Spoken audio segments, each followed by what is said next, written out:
Bonjour et bienvenue pour un nouveau rapport de bataille de Warhammer The Old World.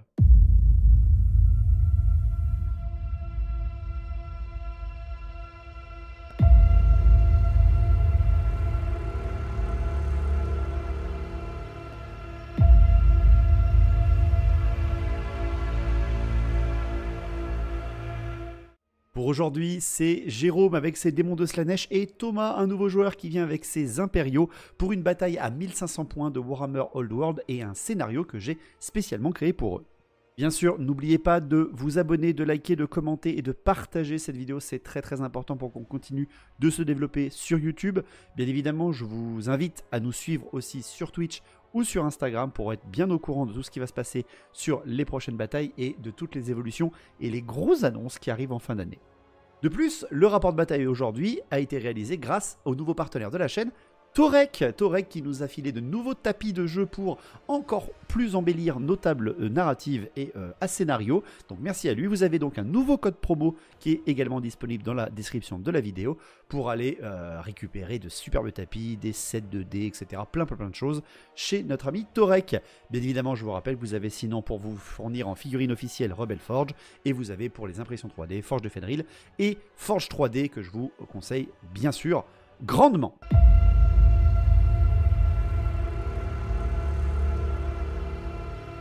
Par souci de temps, je n'ai pas pu enregistrer les réactions de mes joueurs et leur liste d'armées durant le tournage, donc c'est moi qui vais tout vous détailler. Pour cette bataille à 1500 points en scénario, Thomas est venu donc avec son armée impériale très jolie, avec plein de couleurs différentes. Il voulait que son armée soit une coalition d'impériaux malgré l'âge des 3 empereurs. Donc il a articulé son armée autour d'un général, d'un haut prêtre d'Ulric avec bouclier, armure lourde et arme lourde. Il est accompagné d'un maître de chapitre sur demi-griffon avec une armure à 2+, l'épée de bataille et le talisman de protection. Avec tout ceci, un mage niveau 4 sur Pégase portant le livre d'Ashur, augmentant donc grandement sa dissipation et ses lancements de sorts. Un capitaine grande bannière avec armure lourde, bouclier, arc du dragon. Pour finir, un répurgateur accompagne tout ceci avec ses doubles pistolets, son armure légère et son arme de base. Pour ce qui est des troupes, 12 arbalétriers, 12 arquebusiers, 21 vétérans lanciers avec bouclier du Stirland forment le nœud dur de l'armée, ainsi que 3 chevaliers demi-griffons pour accompagner leur maître de chapitre, et enfin un grand canon. Beaucoup de personnages et des troupes très disparates, mais ça va très bien avec un scénario comme celui-ci, donc on va voir un petit peu ce que ça va donner. Thomas n'avait pas l'habitude de jouer comme ceci, mais justement on a essayé un petit peu à la fois de faire à la fois une initiation, mais aussi surtout une bataille du plaisir. De son côté, Jérôme avait une armée articulée autour d'un gardien des secrets niveau 4 avec bras multiples, donc un gros monstre personnage niveau 4 de l'illusion, quelque chose d'assez énervé. 21 démonettes de Slaanesh avec l'étendard, le musicien et le chef. Elle portait l'étendard d'enthousiasme, ce qui fait que ça gêne si vous le chargez de front, ça vous gêne si vous chargez de front pour ce qui est d'avoir de l'initiative en plus. Il a accompagné tout ceci de 6 veineuses avec l'étendard, le musicien et le chef, 4 bêtes de Slaanesh et 3 chars trackers de Slaanesh en unique pour vraiment faire une armée omnidieu du Prince Noir.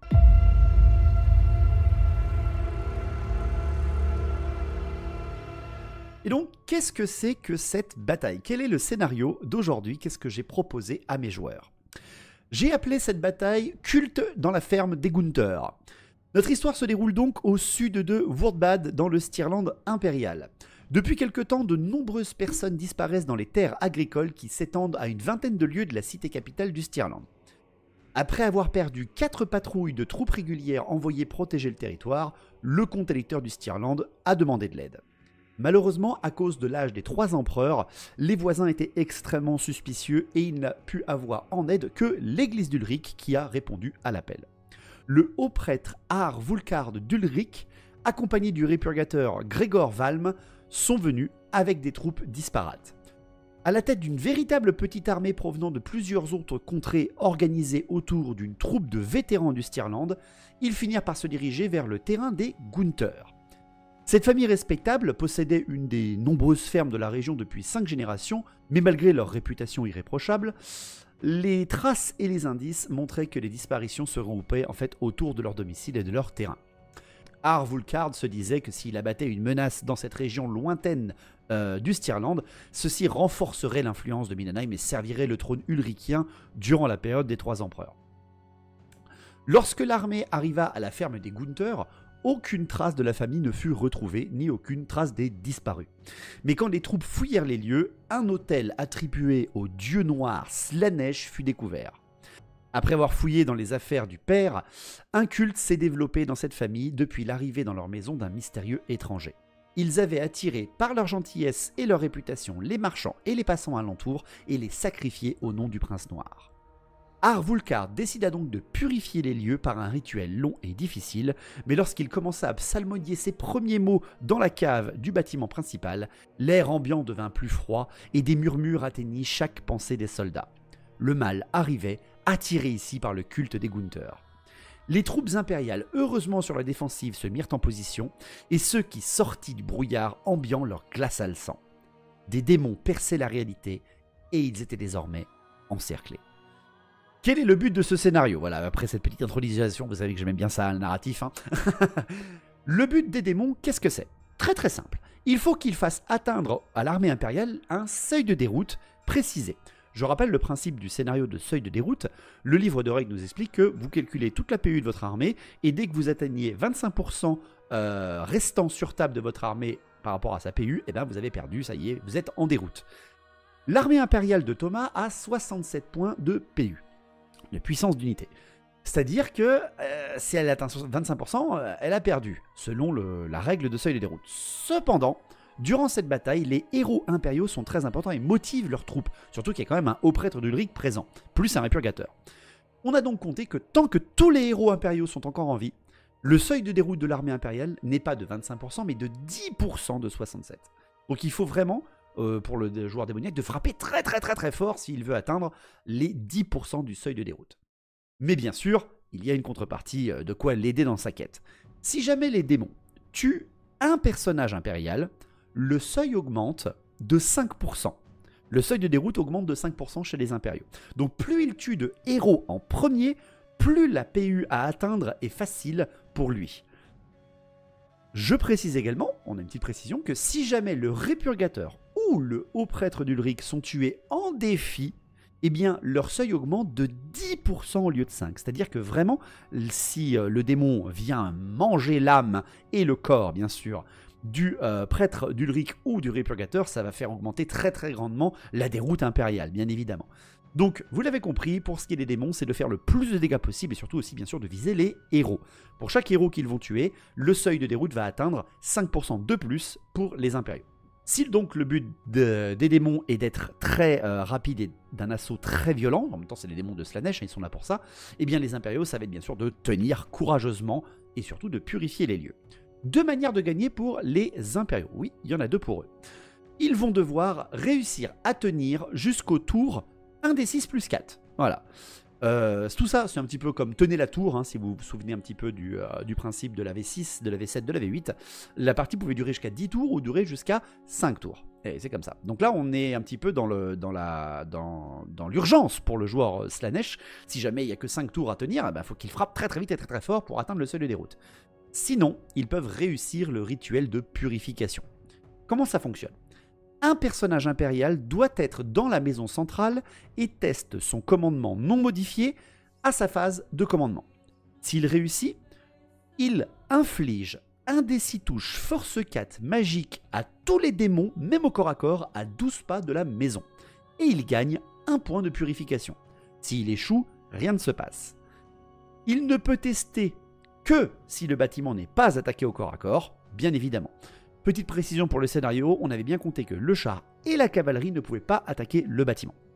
Pour finir le rituel, parce que oui, c'est l'autre manière de gagner, finir le rituel pour les impériaux.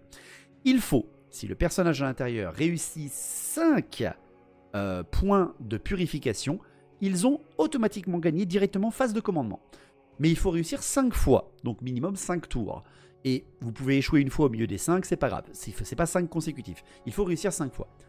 Mais si c'est le haut prêtre d'Ulric ou le répurgateur qui font ces tests de purification, donc eux qui sont dans le bâtiment, eh bien ils ne doivent pas réussir 5 fois, ils doivent réussir 4 fois. C'est déjà beaucoup plus facile. Un seul héros, bien sûr, peut être dans la maison, et oui, hein, et il ne peut bien sûr tester qu'une seule fois par phase de commandement. Donc voilà pour cette bataille. Les démons doivent être extrêmement offensifs et cibler leurs attaques pour faire augmenter le seuil de déroute très rapidement. Et vous l'avez compris, ils vont arriver de tous les côtés, tandis que les impériaux, eux, doivent gérer énormément de menaces tout d'un coup, et en plus doivent gérer une défense centrale. Voilà, c'était un petit plaisir que j'ai fait pour ça, bien évidemment.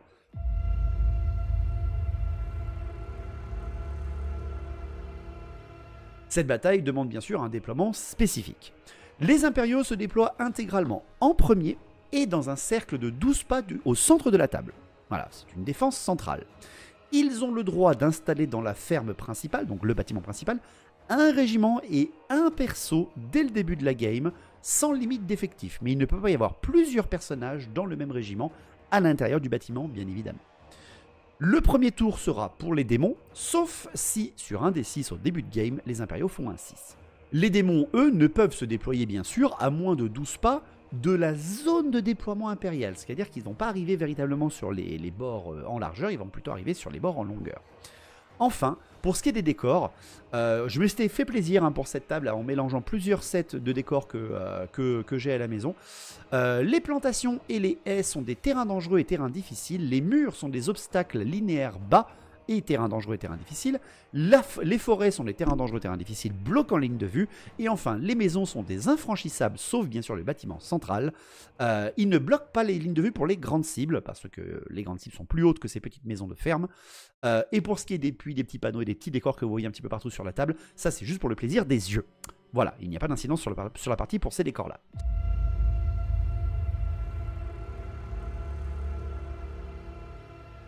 La magie pour terminer cette préparation, l'Empire a choisi la magie de bataille avec ce sorcier sur Pégase. Malheureusement pour Thomas, pas un très très bon jet, il a eu la main de marteau, donc un sort d'assaut, un pilier de flamme qui peut quand même être très utile pour contrôler la table, une célérité arcanique pour se replacer très rapidement, mais sachant que sa liste est plutôt défensive et un scénario défensif, ça sera par contre bien pour contrer les assauts très rapides des démons, et enfin le bouclier de chaîne pour avoir une invulnérable, mais seulement sur le sorcier. Voilà, c'est à demi-teinte, mais ça peut quand même servir à quelque chose. Tandis que pour les démons, Jérôme utilisait pour la première fois et testait pour la première fois la magie d'illusion. Et bien évidemment, son démon majeur a obtenu le rasoir mental, donc un sort de dégâts, la colonne de cristal pour popper au milieu de la table et bloquer les lignes de vue et même empêcher de charger, le double spectral, le fameux doppelganger qui est assez pété dans le jeu, et enfin le mirage miasmitique qui lui est un petit peu dégueulasse pour une bataille comme ça, qui fait baisser le mouvement, qui empêche de charger, empêche de faire des marches forcées, mais pareil, pas très très utile contre une armée qui va être défensive de son côté. Voilà pour tout ça, le déploiement vous l'avez sous les yeux, vous le voyez ici même. Dans la maison, Thomas a choisi de placer le haut prêtre d'Ulric ainsi que les arbalétriers à l'intérieur. Il a placé les arquebusiers et les demi-griffons sur un des flancs. Sur l'autre flanc, il a mis les vétérans avec la grande bannière et le répurgateur, ainsi que le chef sur demi-griffon, le maître de chapitre, en solo pour qu'il soit tirailleur et qu'il voit à 360 degrés. Et enfin, en plein centre de sa ligne, son sorcier et son canon. Un petit peu surpris, Thomas, d'avoir à faire un déploiement comme ça. C'est son premier, un déploiement central. Donc, il a dû bien réfléchir, mais c'était ça aussi le but. Du côté de Jérôme, il a déployé ses veineuses dans la forêt et donc leur faire un test de terrain dangereux directement. Ses bêtes, son démon majeur et un char seront sur son flanc gauche, tandis que de l'autre côté, son gros pack de démonettes et un doublon de char disparate sera sur son flanc droit. La bataille va commencer, les impériaux jettent leurs dés pour espérer faire ainsi, c'est quand même avoir le premier tour, et à la grande surprise générale, c'est bien les impériaux qui ont le premier tour. On va donc lancer cette bataille et savoir qui va pouvoir survivre au culte à la ferme des Gunther. Est-ce que les impériaux vont survivre à cette embuscade, ou est-ce que les démons vont percer la réalité pour de bon et arriver à attaquer le Stirland?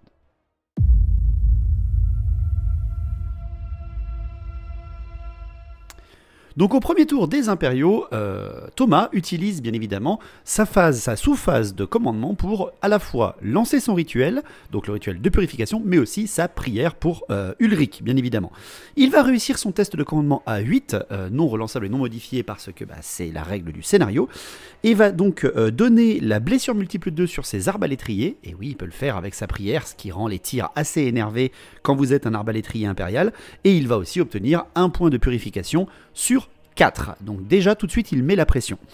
Pour ce qui est après de la phase de conjuration en phase de début de tour, en phase de stratégie, le bouclier de chaîne va être tenté par le magicien, même si c'est pas très très effectif. Il reste quand même un sorcier en face avec un rasoir mental qui peut lui faire extrêmement mal. Il préfère tout de suite protéger son magicien avec une invulnérable de 5. Il tente donc son sortilège. Et il va faire un irrésistible double 1. Et il va faire un irrésistible 3. Ce qu'il fait qu'il provoque une énorme explosion cataclysmique autour de son sorcier. Son sorcier n'aura aucun dégât. Il va toucher partiellement 2 demi-griffons et va en blesser un à moins 1 PV. C'est bizarre, mais bon, on va dire que c'est l'or. Hein, c'est selon la réaction qui se passe parce que des démons viennent de popper, ça fait du mal de crâne aux sorciers, l'éther se manifeste et ces sorts ne sont pas très bien gérés. Mais bon voilà, ça met tout de suite l'ambiance pour ce qui était de cette phase de stratégie au début de tour. Pour ce qui est ensuite de la phase de mouvement, le maître de chapitre va aller rejoindre les vétérans lanciers parce qu'il y a un gros pack de démonettes et 2 chars qui approchent de leur position. Donc question de pouvoir un petit peu mobiliser tout ça, mais en conservant un point de vue aussi sur la baraque, sur la ferme où se trouve le Arulric. Derrière après, son mage va se diriger légèrement vers les chevaliers de Demi-Griffon. Et pour le reste, eh bien, rien ne bougera. Il réfléchit un petit peu en se disant, est-ce que je mets mes arquebusiers sur une seule ligne, mais j'ai un malus pour tirer, est-ce que je reste comme ça? Il préfère simplement faire une première salve avec une seule ligne. Et si ça ne suffit pas, il se reformera au tour d'après, il a encore le temps. En parlant des tirs, Thomas va commencer avec son canon. Son canon va viser le char qui approche, bien évidemment, et qui menace ses tireurs, ses arquebusiers. Malheureusement, il va faire un incident et perdre 1 PV sur son canon. Oh là là, c'est entre l'irrésistible et l'incident, ça commence très très mal cette partie. Mais en même temps, pareil, hein, les démons changent la réalité. La poudre a séché en quelques secondes et a provoqué un incident, arrachant la main d'un des artilleurs. Bref, c'est dommage, mais c'est comme ça. Les arquebusiers vont tenter de faire un peu mieux, ils vont tirer avec une seule salve de 6 personnes sur le char qui approche et vont quand même lui retirer 1 PV, tandis que les arbalétriers, eux, vont tirer sur le char qui approche loin, seul vers la forêt, et vont directement lui retirer 2 PV. En même temps, le moindre tir provoque blessure multiple 2, ça rigole 0. Derrière après, un pilier de flamme va être tenté justement sur le chemin du char que le canon a loupé par le sorcier et il va réussir son sortilège ce coup-là. Même la dissipation des démons sera échouée vu que le démon majeur est trop loin pour tenter sa dissipation. Donc un premier tour très mitigé pour les impériaux malheureusement. Le canon qui ne provoque aucun dégât, qui se blesse lui-même, un sorcier qui blesse un petit demi-griffon mais qui réussit son pilier de flamme juste après. Pour le premier tour des démons du chaos, le vortex ne bouge que d'un tout petit pas. Derrière après, aucune phase de stratégie ne sera utilisée, on va directement passer à la phase de mouvement. Jérôme, ça fait très longtemps qu'il n'a pas joué avec ses démons de Slaanesh et les décors vont provoquer énormément un petit peu de réflexion de son côté. Les champs sont des terrains difficiles et des terrains dangereux, c'est-à-dire que si vous marchez à l'intérieur, vous avez moins 1 de mouvement, mais surtout si vous chargez en passant par ce trait ou depuis ce trait, depuis ces décors, eh bien vous utilisez sur 2D le plus petit pour atteindre votre cible, ce qui ralentit énormément les charges. Et là, Jérôme est un petit peu frileux sur son flanc gauche. Il va avancer son char, mais vu que le pilier de flamme va le gêner, il décide de pas trop bouger. Ces bêtes de Slaanesh, elles, vont se mettre à portée de charge pour le tour d'après, mais il omet le fait que le décor en face de lui va lui retirer du mouvement. Il est très frileux de ce côté-là. Et pareil pour son démon majeur, il l'avance, mais à pas feutrer, il avance pas en marche forcée, question de vouloir faire un peu de magie sur les demi-griffons. Mais voilà, il se place à l'intérieur du décor. Du champ de blé. Pareil pour les bêtes, elles restent hors du champ de blé, mais elles vont certainement devoir passer par un autre champ de blé pour charger au tour d'après. Donc tout ça va ralentir un petit peu son côté gauche. De l'autre côté, là il est beaucoup moins prudent, il envoie la foule avancer avec ses démonettes à travers les haies qui sont également des tests de terrain dangereux et difficiles, et il va faire son test. Et comme vous le voyez, voilà, il fait que 2-1 sur le test de terrain dangereux. Et en plus, va faire 2 invulnérables 5 juste derrière de l'engeance du Warp. Du genre, il passe à travers et c'est pas grave. Ils font littéralement Homer Simpson qui passe à travers la air. Mais ce sont des démonettes de Slaanesh. Derrière après, il va avancer ses chars. Alors, il va avancer le char quasiment légèrement en avance par rapport à ses démonettes, vu qu'elles ont été ralenties par le décor. Et le troisième char va lui venir se mettre en embuscade, entre guillemets, vu qu'il a avancé un des chars un petit peu en mode proie. Pour finir, ces veineuses vont s'approcher de la ferme principale. Bien entendu, elles font également un test de terrain dangereux vu qu'elles démarrent dans les bois. Et elles vont perdre directement une d'entre elles et s'approcher justement du centre-bourg pour venir menacer à la fois le canon, le flanc des lanciers, etc. Pour ce qui est de ces tirs, le rasoir mental, donc comme on l'a dit, va être tenté sur les demi-griffons qui sont pile poil à la bonne distance, mais sera dissipé par le livre d'Ashur et la grosse résistance magie du mage en face. Donc là aussi, un premier tour assez bancal, assez modéré, on va dire, pour ce qui est des démons et des impériaux.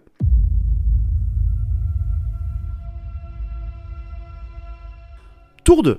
Tour 2 des impériaux, on passe directement la phase de début de tour avec le vortex qui va simplement se décaler encore d'un tout petit pas en direction du char. Pour ce qui est de la phase de commandement, de la sous-phase de commandement, à nouveau, le haut prêtre va lancer sa prière d'Ulric et son rituel de purification. Et là, Thomas nous a surpris à la fois Jérôme et moi, parce qu'on avait zappé tous les deux que les prières des prêtres peuvent maintenant porter dans leur aura de commandement sur un régiment et non plus seulement sur leur régiment de base. Ça fait toujours du bien de réviser un petit peu. Et il va donner donc le Fusroda, hein, l'avancée plus rapide au régiment de vétérans, certainement pour fiabiliser leur charge juste après. Derrière, il réussit donc avec cette prière, à la fois sa prière, mais aussi son rituel de purification, provoquant donc une onde de choc voilà, de 12 pas autour, frappant les démonettes qui sont là, mais ne leur provoquant aucun dégât malheureusement. Mais toujours intéressant de voir que ça fonctionne. Pour ce qui est après de la phase de conjuration, le sorcier qui s'est repris un petit peu en ayant réussi son pilier de flamme après son fiasco juste avant, eh ben, va réussir à passer son bouclier de chaîne ce coup-là et ne sera pas dissipé par les démons qui vont avoir bien du mal à battre ce sorcier niveau 5 lorsqu'il lance des sorts ou qu'il dissipe. Pour ce qui est des déclarations des charges, le maître de chapitre, surprenant là encore Jérôme, parce qu'il avait oublié qu'un personnage, s'il est monté non pas sur un char ou un behemoth ou une créature monstrueuse, possède une vue à 360 degrés, eh bien va charger les veineuses avec son maître de chapitre qui sont beaucoup trop avancés, et bien évidemment étant démon il ne peut pas s'enfuir. Derrière après c'est la charge des vétérans qui vont charger le char bien sûr et pas les démonettes, hein. Question de venir impacter tout ça, et Slaanesh se fait surprendre parce que les deux charges réussissent bien évidemment. Pour ce qui est des autres mouvements, le magicien vient légèrement se placer à nouveau vers les arquebusiers, hein, très légèrement se reformer. Les arquebusiers, eux, par contre, vont former une ligne, vont redresser les rangs pour pouvoir retirer derrière, et les demi-griffons vont commencer un contournement vers le flanc gauche des impériaux pour essayer d'aller contourner les nombreux démons qui arrivent vers les vétérans et le maître de chapitre. Pendant cette phase de mouvement, la tentative de la célérité arcanique va être tentée sur les demi-griffons pour les faire bouger une seconde fois. Malheureusement, il sera dissipé ce coup-là par le démon avec un petit jet fait par le sorcier qui sera vite rattrapé par le démon. Pour ce qui est des tirs, les arquebusiers reformés vont viser les bêtes de Slaanesh qui approchent très très vite, mais malheureusement ne vont faire aucun dégât. Il y a quand même 3 sauvegardes invulnérables 5+, de l'engeance du Warp qui sont réussies par Jérôme, merci beaucoup. Derrière après, les arbalétriers hésitent entre viser le char qui est déjà un peu blessé ou le général, mais vont tenter un petit peu de gratouiller un PV sur le général, le démon majeur. Malheureusement ne feront aucun dégât, les carreaux d'arbalète c'est compliqué sur un démon majeur.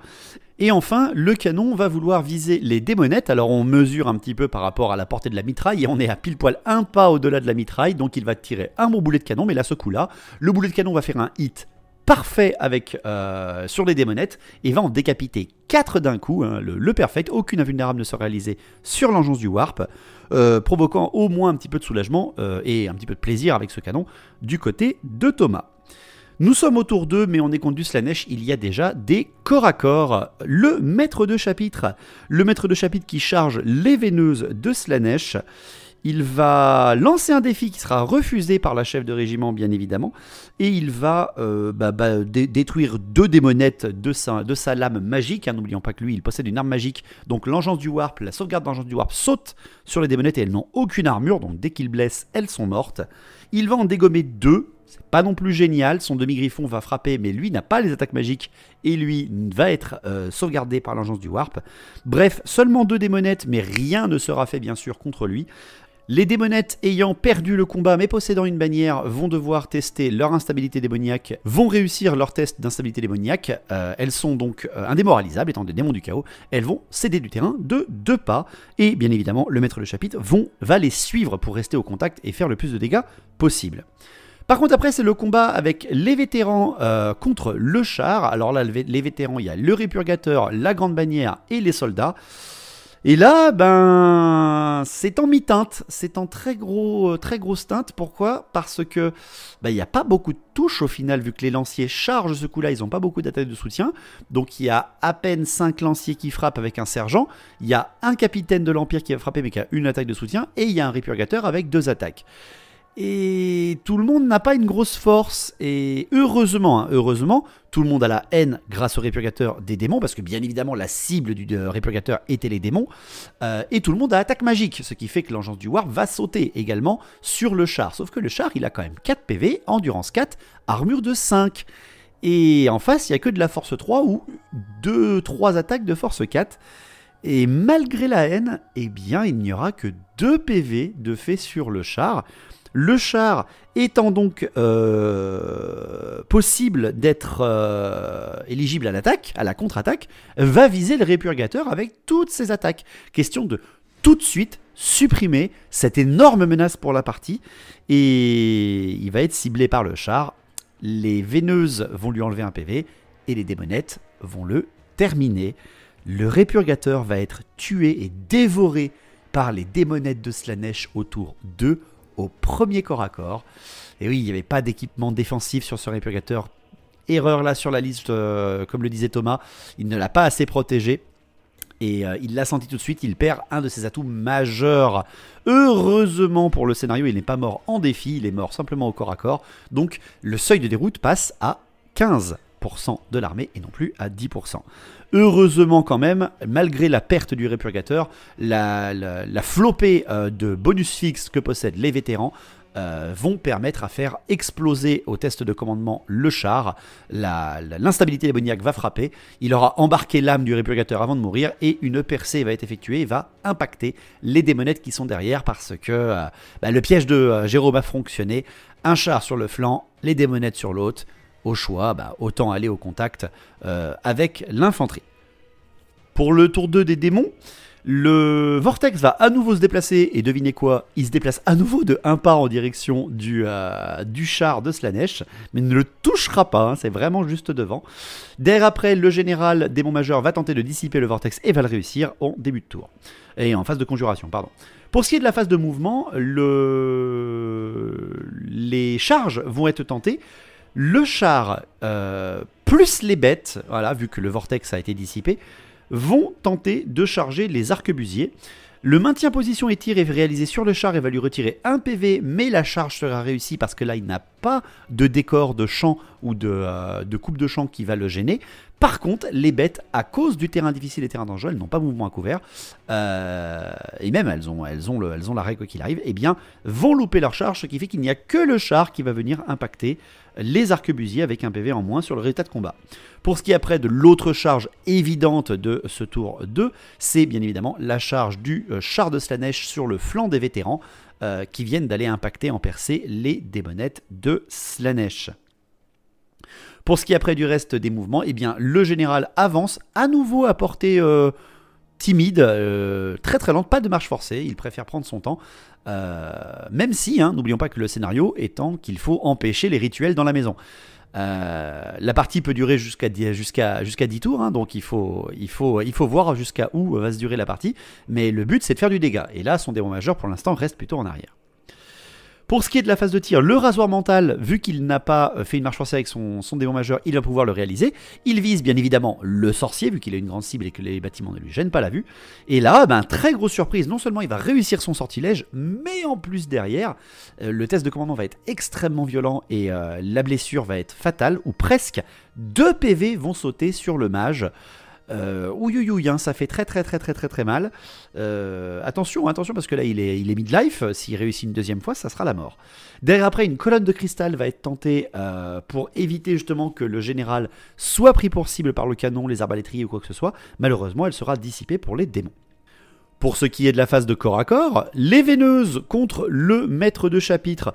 Bon, à un moment ou à un autre, les épées magiques ça fonctionne bien contre les démons, hein. Les veineuses vont se faire OS, hein, elles vont se faire one shot par le cher chevalier qui va se reformer pour venir voir un petit peu tout autour de lui.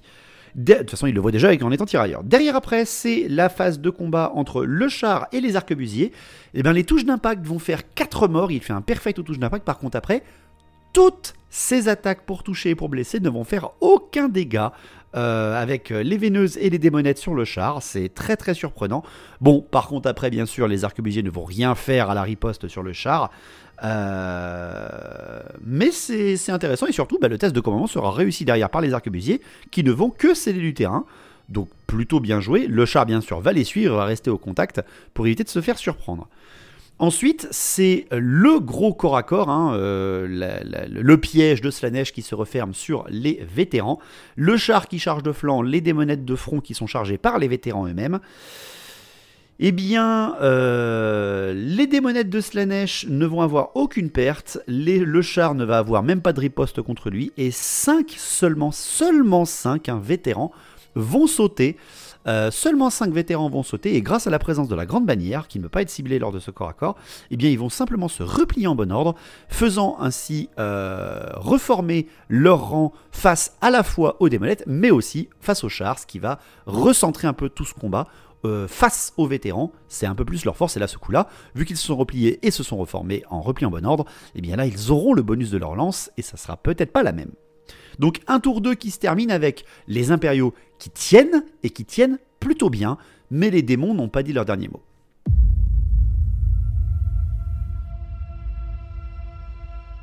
Pour le tour 3. Le tour 3 de l'Empire. Nous en sommes bien évidemment à la sous-phase de début de tour. Il n'y a plus de vortex, mais la sous-phase de commandement est très très importante. C'est le but du scénario, rappelez-vous, la purification pour les impériaux. Ce coup-là, la prière de bataille va être tentée en blessure multiple 2 sur les arbalétriers. Le démon majeur s'approche, il faut lui faire le plus de dégâts possible. Et malheureusement, le commandement 8 du haut prêtre d'Ulric ne va pas suffire et il va échouer son rituel et donc sa purification ainsi que sa prière. Sachant qu'il n'avait que 4 points marqués, on en est au tour 3, il n'en est qu'à 2. Aïe aïe aïe, ça va devoir donc faire patienter les impériaux sur leur victoire. Bon, derrière après, phase de conjuration, l'invulnérable 5+, sera retenté sur le sorcier, mais à nouveau dissipé par le démon majeur qui s'approche de ses proies. Pour ce qui est de la phase de mouvement, il y a une longue hésitation de la part de Thomas. Ils se sont un peu dépassés parce que ces demi-griffons malheureusement sont dans la pampa à cause de leur échec avec la célérité arcanique. Son chef demi-griffon va être un petit peu gêné. Donc il n'a pas de charge effective avec ses grosses forces d'impact, à la fois ses demi-griffons, à la fois son maître de chapitre. Mais il y a peut-être une chose à jouer. Son sorcier possède une magie de bataille en sort d'assaut, il possède quand même de bons sorts d'assaut, et le char qui est au contact de ses arquebusiers, lui, est plutôt amoché déjà à midlife. Il y a donc du potentiel, enfin il a moins un PV, il y a donc du potentiel pour que grâce à son sortilège qui va faire annuler l'engeance du warp et qui va frapper plutôt fort, risque de faire sauter le char de Slaanesh, mais pour ça il faudrait que son sorcier aille au corps à corps. En réussissant de le tuer, il pourrait percer la ligne et littéralement s'enfuir, être hors de portée des bêtes, du démon majeur, et continuer après à revenir, pas s'enfuir, mais percer la ligne et se repositionner loin des démons pour pouvoir les blaster correctement comme il le désire. Il hésite longuement, est-ce qu'il le fait, est-ce qu'il le fait pas, parce que c'est quand même son gros magicien, s'il le perd ça pourrait faire mal, et surtout ça augmenterait le seuil de déroute. Et il décide de tenter, parce que c'est quand même ça Ulric, c'est pas simplement là pour regarder au loin, c'est quand même pour taper. Il décide de charger de flanc le char avec son Pégase monté par un sorcier niveau 4. La charge va être réussie bien sûr et va venir impacter le flanc du char. Malheureusement pas d'autres charges ne peuvent être tentées comme je le disais, donc la reformation est obligatoire. Les demi-griffons vont venir voir et dire bonjour au démon majeur qui approche très vite, et enfin le maître de chapitre vient venir avec toute sa marche forcée, vient se replacer vers le flanc des démons qui, espérons, vont être tankés par les vétérans à nouveau. Pour ce qui est de la phase de tir, les arquebusiers sont au corps à corps, il ne reste donc plus que les arbas et le canon. Les arbalétriers vont tirer à nouveau sur le général parce que de toute façon ils ont quasiment rien d'autre éligible à part les bêtes, mais ils visent le général. Malheureusement, les tirs ne sont pas très brillants, mais sont mieux que le tour d'avant. Un PV va être tiré sur le démon majeur, et un PV sur un démon majeur on prend toujours, surtout avec des petits carreaux. Pour finir sa phase de tir, le canon, malheureusement, ne peut prendre pour cible personne. Il ne peut pas désigner un point qui toucherait le démon majeur, alors à moins qu'il le touche vraiment en hit absolu parfait sur un demi-pas. Et les bêtes ne sont pas éligibles, donc malheureusement, il ne peut pas tirer avec son canon, ce qui embête beaucoup Thomas. Mais en même temps, c'est le scénario, c'est une embuscade, hein, c'est compliqué. Les corps à corps. Les corps à corps, on commence directement par le corps à corps très important, le sorcier qui vient charger de flanc le char, aidé par les arquebusiers contre ce char de Slaanesh. Le sortilège va être directement tenté par le sorcier, et il va être dissipé, bien dommage alors qu'il a quand même un +5 avec le Huile d'Achour, il va être dissipé par le démon majeur de Slaanesh qui est juste derrière avec un jet monstrueux de Jérôme en dissipation. Donc pas de main de marteau avec le sorcier, donc déjà le plan, aïe aïe aïe, ne se passe pas très bien. Derrière après, les attaques du Pégase et du sorcier ne feront rien au char, c'est assez terrible. Le char va buter 2 arquebusiers et les arquebusiers ne feront rien au char. C'est terrible hein, ce qui se passe, c'est assez terrible pour notre joueur. Thomas, notre joueur impérial, parce que là sa stratégie ne paye pas, et même il perd le combat et va devoir tester. Ses arquebusiers vont céder du terrain encore, par contre son sorcier va faire un 11 au commandement et va complètement s'enfuir, et vu qu'ils ont cédé du terrain, ces arquebusiers, ils ont quitté le corps à corps, et le char est éligible pour poursuivre qui il veut, et il va poursuivre bien sûr le sorcier, et va le rattraper, parce que oui, n'oubliez pas que les chars de Slaanesh, non seulement ils ont contre-charge, mais ils ont aussi la règle rapide, ce qui fait que là, le Pégase se fait manger tour 3, au tour impérial 3, par le démon. La stratégie totalement perdue, malheureusement, du côté des impériaux, mais attention, c'est pas parce que la stratégie est perdue que la bataille est perdue, le scénario est toujours là. C'est une grosse surprise, mais bon, c'est comme ça. Le seuil de déroute monte donc à 20%, vu qu'un autre personnage vient de mourir, mais rien n'est encore joué. Du côté des vétérans du Stirland avec leur grande bannière contre les démonettes et le char de front, bon là c'est pas la même limonade parce que les démonettes ont full attaque, les vétérans aussi hein, bien sûr, mais il y a quand même 6 vétérans qui sautent d'un coup, ça fait très mal, mais il y a quand même encore les lances hein, qui sont derrière, etc.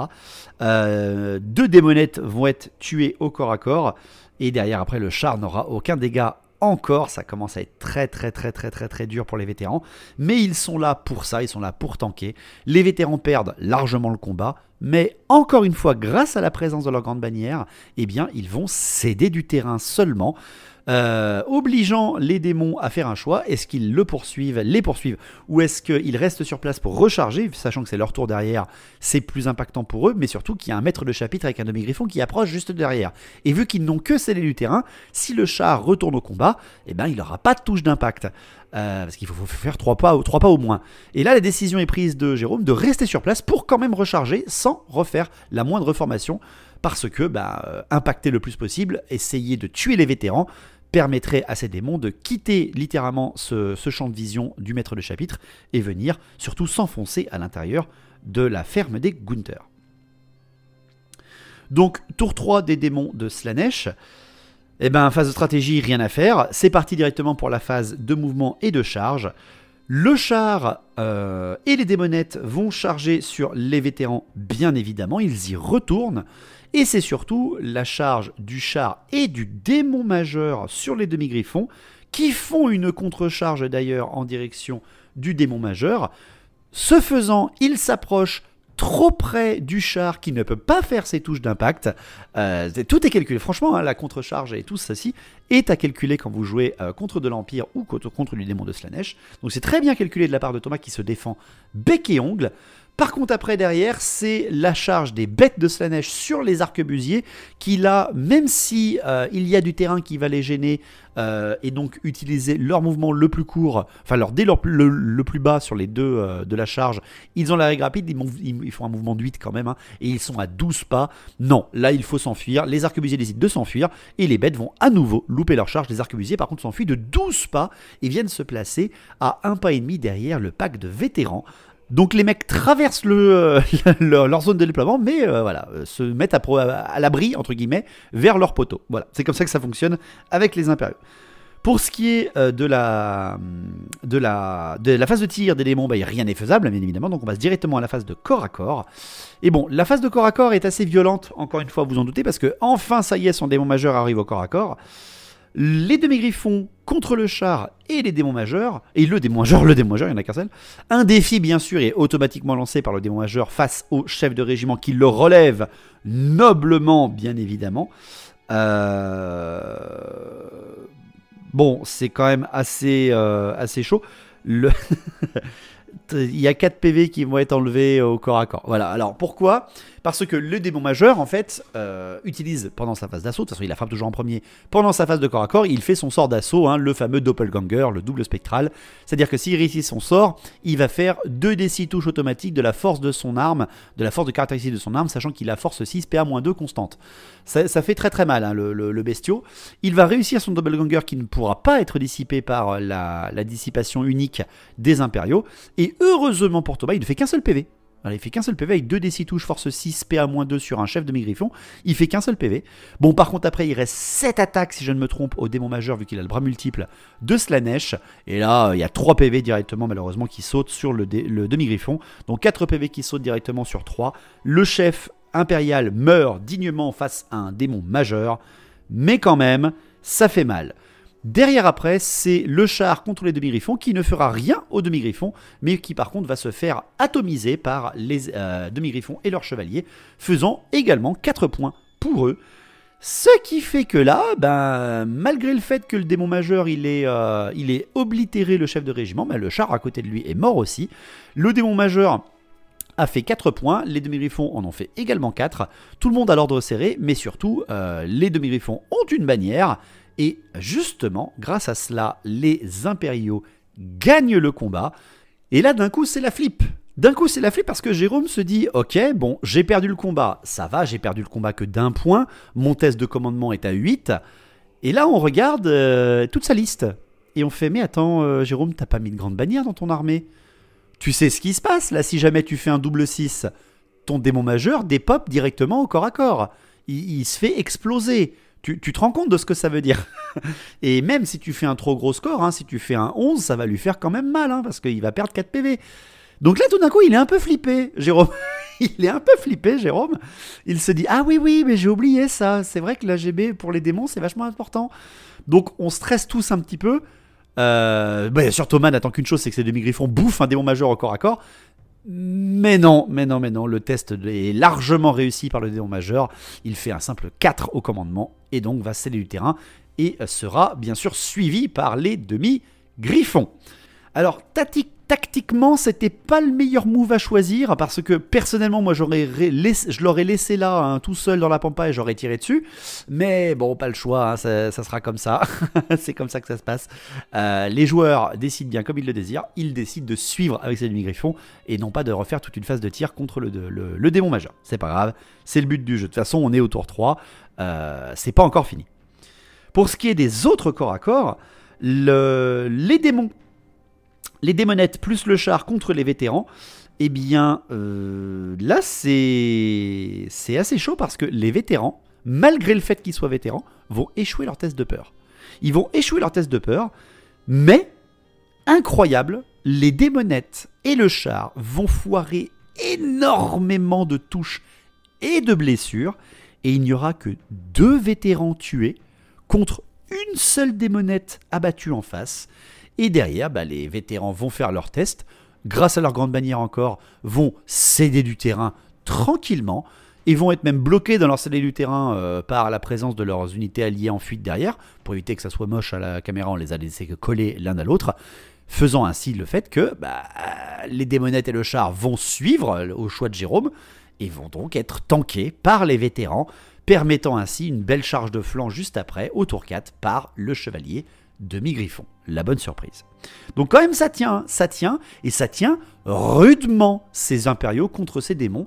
Le flanc gauche des impériaux, il y a les bêtes, mais par contre les bêtes sont encore 4, elles sont encore très très très nombreuses, elles approchent très vite, surtout les bêtes peuvent attaquer le bâtiment, elles ont le droit par le scénario pour aller choper les arbalétriers et le prêtre d'Ulric, et si elles y arrivent, plus de prière, c'est fini. Il faudra toutes les tuer avant, et derrière après, il reste déjà plus beaucoup de démons. Bon, il reste le démon majeur, Mais peut-être que les démons-griffons vont faire la surprise.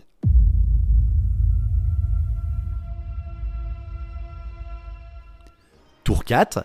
Tour 4 des impériaux. Ils sont bien remontés là. Ils sont bien remontés parce qu'ils ont tenu sur tous les flancs, sur tous les fronts.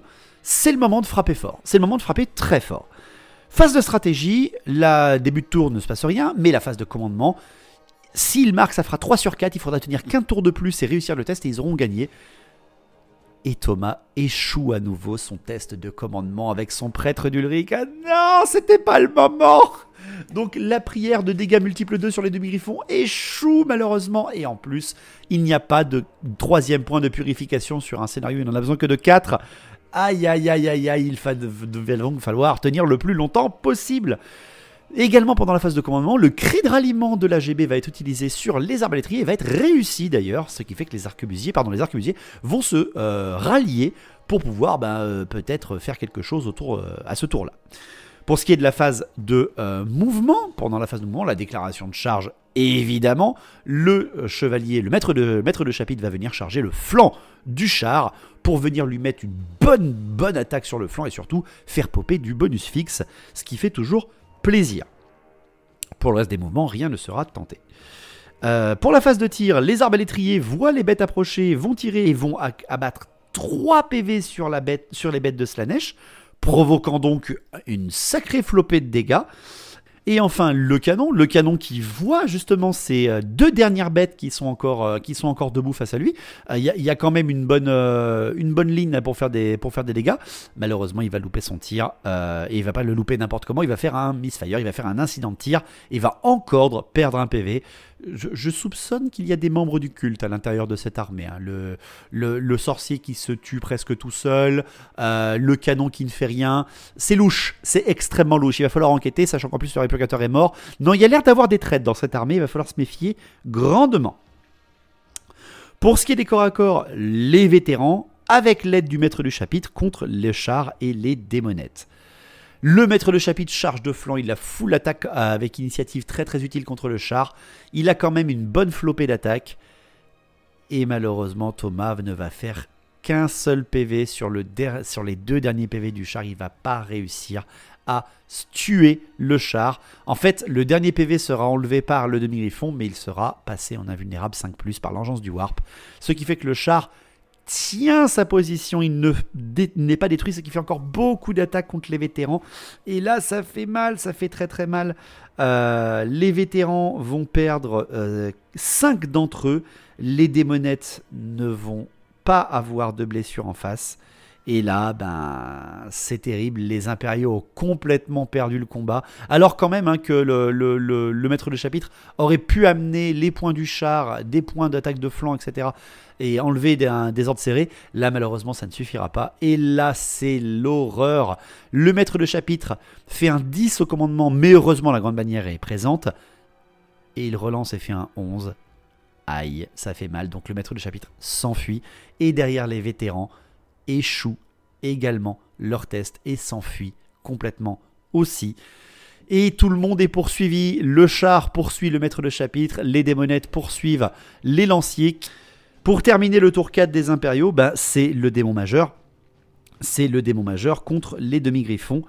Le sort d'assaut est retenté sur les demi-griffons, mais il est loupé par Jérôme. Ça fait toujours plaisir. Par contre, après, derrière, il a quand même frappe en premier, le monsieur. Il a quand même frappe en premier, ça rigole 0. Il va faire 7 attaques. Il va faire 6 blessures. 6 blessures. C'est de la PA-2 seulement. 6 blessures. Ils ont 5 PV les demi-griffons parce que, rappelez-vous, au début de la partie, le sorcier leur a enlevé un PV à cause d'un incident. Donc, ils ont 5 PV sur les 6 blessures. Ils ont quand même une armure à 4+. Donc, techniquement, l'un d'entre eux devrait mourir et pas les autres. Et il y a 5 échecs à 4+, par Thomas. Les demi-griffons sont one-shot à ce moment-là. C'est assez terrible. C'est assez terrible ce qui se passe. Parce que là, c'est la très très très très grosse surprise de la part des démons et de la malchance qui frappe à ce moment-là. Entre le maître de chapitre qui s'enfuit, les vétérans qui s'enfuient, d'ailleurs que je n'ai pas précisé, mais qui provoquent une panique dans les arquebusiers, qui vont donc se replier en bon ordre et sortir de l'axe de charge, de poursuite des démonettes, tout s'écroule en fait sur la ligne au tour 4. Tout s'écroule sur la ligne de défense au tour 4, mais, encore une fois, le scénario se passe à la ferme. Il va vraiment falloir que ça tienne le plus longtemps possible.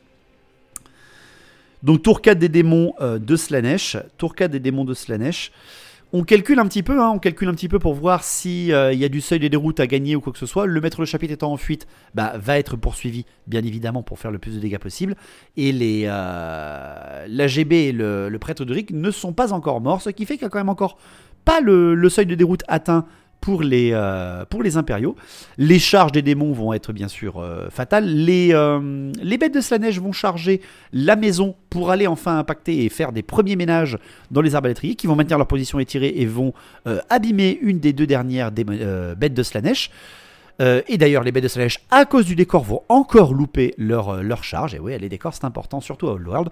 La charge du char sur le maître de chapitre, bien sûr, le maître de chapitre va s'enfuir avec sa règle rapide, mais le char, comme je l'ai dit, est également rapide et va le rattraper et le manger. Et là, le seuil de déroute monte encore de 5 points, on arrive à 25% de l'armée. Les démonettes viennent charger les arquebusiers, elles sont devant, elles réussissent, et les arquebusiers en plus ne peuvent pas maintenir leur position et tirer. C'est assez fatal, hein, on va pas se mentir. Pour ce qui est des corps à corps, les arquebusiers vont se faire one shot, bien évidemment, au corps à corps. Les démonettes vont venir impacter à la fois le canon et vont venir toucher les halbardiers en fuite avec la grande bannière, mangeant ainsi les halbardiers et la grande bannière. Et là, c'est la fin du tour 4. Et à la fin du tour 4, eh bien, le canon va mourir très certainement au début du tour 5. La PU est atteinte. À l'intérieur de la maison, le prêtre... le haut prêtre et ses arbalétriers voient qu'ils ne sont plus que les derniers survivants à l'intérieur de la ferme des Gunther et un démon majeur approche à la porte. Le seuil des déroutes est atteint, ces arbalétriers vont s'enfuir, quittant la maison et abandonnant le haut prêtre d'Ulric à son sort. Ils vont être démembrés à la sortie et le prêtre finira possédé par un démon. La partie est gagnée par les démons de Slaanesh.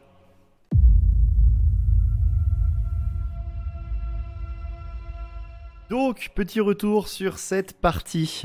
Une partie qui a joué un peu de malchance du côté de Thomas, je vous l'avoue, ça n'a pas été des super bons jets pour lui. C'était aussi son premier déploiement central. Alors pour ceux qui ne connaissent pas un peu les déploiements centraux, c'est assez compliqué. Surtout si votre liste est plutôt optimisée scénario. Mais les joueurs n'étaient pas au courant de leur scénario, vraiment, ils l'ont découvert au moment même. Voilà, c'est pour ça que vous aviez beaucoup de chars, alors qu'il y avait une idée de prendre des bâtiments du côté de Slaanesh. Il y avait des veineuses qui ont finalement été un petit peu surprises de jouer comme ça. Mais c'est le but justement de jouer comme ça quand vous venez au studio, c'est de faire du narratif sans avoir à optimiser derrière. Vous réagissez comme vous l'entendez, c'est le but en même temps. Une armée était là pour enquêter, et qu'est-ce qui lui arrive? Elle tombe dans une embuscade de démons. C'est le but du jeu. C'était très intéressant quand même, la table a très bien joué son rôle, c'est ce que j'attendais. Une table très tournée sur les décors, que les joueurs donc réapprennent et rejouent, et franchement à chaque fois je leur disais attention, là tu risques de faire ça et ça. Ouais, je tente, c'est pas grave. C'est quelque chose qui était vraiment très très sympa. L'ambiance était bien sûr au beau fixe, avec... On va le redire encore une fois, un peu de malchance du côté impérial, on va pas se mentir. Les tests de commandement à 8 qui sont loupés 2 fois sur 4, c'est chaud. C'est chaud, normalement, au pire, t'en échoues 1, voire 2 dans une game. Malheureusement, c'est tombé les 2 au début. Et si vous vouliez savoir, on a compté le nombre de fois, le nombre de tours qui devaient être faits pour voir un petit peu combien de temps la partie aurait dû durer. Quand on est arrivé donc, au début du tour 4, fallait jeter le D6 pour savoir si c'était tour 5, 6, 7, 8, 9, 10. Et c'était tour 10 que la partie finissait. On avait fait, t'aurais pas pu gagner quoi qu'il arrive. Parce que là, véritablement, au tour 5, même si par un incroyable miracle, le démon majeur était tombé par les tirs arbalétriers en blessure multiple 2, derrière arrivaient soit les bêtes, soit les démonettes. Et là, le prêtre d'Ulric n'aurait plus pu faire ses prières. Et il aurait été submergé par le nombre de démons. Mais quand même, le fait est que la partie n'a pas été unilatérale. Pas vraiment. Parce que vraiment, à la fin du tour 3, les Impériaux avaient repris du poil de la bête, leur ligne avait tenu. Un Thomas qui n'était pas trop joueur, troupe d'infanterie, a été un petit peu réconcilié avec les vétérans, et les petits appuis des personnages, etc. Le Répurgateur, ça a été le retour, vu que j'ai pas pu enregistrer avec mes joueurs, hein, je vous fais leur retour qu'ils m'ont dit. Le Répurgateur, si le jouer, c'est ultra sympa dans les parties scénaristiques, mais protégez-le vraiment. Mettez-lui de l'armure, mettez-lui de l'invue, c'est obligatoire hein, si vous voulez que ce personnage tienne, parce qu'il est très vite ciblé. Il a que 2 PV, il a qu'une armure légère de base. Peut-être une arme lourde, tu vois, pour qu'il frappe un peu plus fort et un peu plus précisément. Mais par contre, ses bonus sont très intéressants. L'arc dragon du prêtre du porteur de la grande bannière et les pistolets du Répurgateur n'ont servi à rien pour la game, c'est dommage, malheureusement c'est dommage. Le prêtre d'Ulric, qui malheureusement ne réussit pas ses prières, c'est compliqué. Et derrière après, bah, du côté des démons, pareil, il y a eu pas mal de petits bémols sur la stratégie. Déjà le fait du déploiement, les veineuses vers le bâtiment et les bêtes à l'autre bout, alors que techniquement il aurait dû faire l'inverse. Et puis surtout les bêtes qui n'ont servi à rien, à part être des cibles bloquées tout le temps, mises à mal par les décors. Et justement, bah, Jérôme qui disait, elles aiment en fait, c'est des Slaanesh, elles aiment se rouler dans le blé. Hein. C'est peut-être leur délire, hein, tout simplement. Les chars qui sont impactants, mais pas non plus game breaker, hein, pas vraiment. C'est pour ça que ça reste des chars plutôt fragiles, hein, des lanciers, des hommes à force 4, à force 3 peuvent quand même leur faire mal. Ça a été quand même sympa. Le canon, encore une fois, pour les Impériaux, qui n'a pas servi à grand chose par la malchance, encore une fois. Mais quand même, la partie, pour moi, je l'ai apprécié, j'espère que pour vous aussi, hein, bien sûr. C'est le but hein, de Warhammer. Les seuls véritables dieux de ce jeu, ce sont les dés, quoi qu'il arrive. J'espère que cette partie vous a plu. Bien évidemment, je vous rappelle de vous abonner, liker, commenter et partager cette vidéo, s'il vous plaît. Vous êtes encore près de 40% de la commu à regarder les vidéos sans vous être abonné à la chaîne, s'il vous plaît. Allez-y, qu'on atteigne les 11 000 avant l'année 2025, ça serait magnifique. Vous avez les partenaires de la chaîne, je le rappelle bien, avec les codes promo dans la description de la vidéo, si jamais vous voulez vous procurer des décors, des tapis. Vous allez voir chez Torek, vous allez voir nos imprimeurs 3D Fenrir et Forge 3D, bien sûr. Et vous allez, si vous voulez des figurines officielles, voir Rebel Forge. Suivez-nous sur Twitch, suivez-nous sur Instagram. Bref, augmentez votre lisibilité et la nôtre. Pourquoi? Parce qu'il y a des grosses annonces qui arrivent en décembre. Très grosses. Je vous donne rendez-vous dans pas longtemps pour un autre rapport de bataille. Portez-vous bien, soyez sages et à la prochaine.